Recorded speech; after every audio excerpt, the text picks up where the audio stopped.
మన జరిగినటువంటి ఎన్నికలలో 5 రాష్ట్రాలలో 3 రాష్ట్రాలను దిగ్విజయంగా గెలిపించినటువంటి నరేంద్ర మోడీ మన ప్రియతమ ప్రధానమంత్రి మూడోసారి ప్రధానమంత్రి అయి హైదరాబాద్కు మన భాగ్యనగరానికి మొదటిసారి వస్తున్నందుకు అది కూడా మన మల్కాజ్గిరి పార్లమెంట్లో ఉన్నటువంటి సికింద్రాబాద్ పేరెడ్ గ్రౌండ్స్కి ఆదివారం నాడు 10వ తారీఖు నాడు సాయంత్రం 3 గంటల వరకు మనమందరం కూడా బయలుదేరాలి.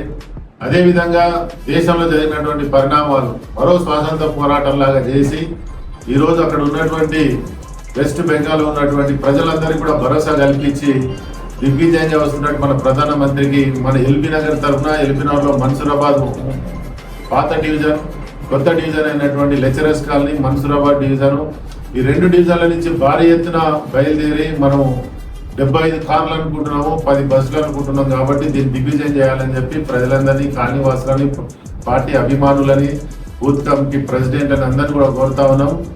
ఈ మీటింగ్ నా భూతో భవిష్యత్తులోని మీటింగ్ జరుగుతూ ఉంది. ప్రజలందరూ కూడా బ్రహ్మరథం పడతారు.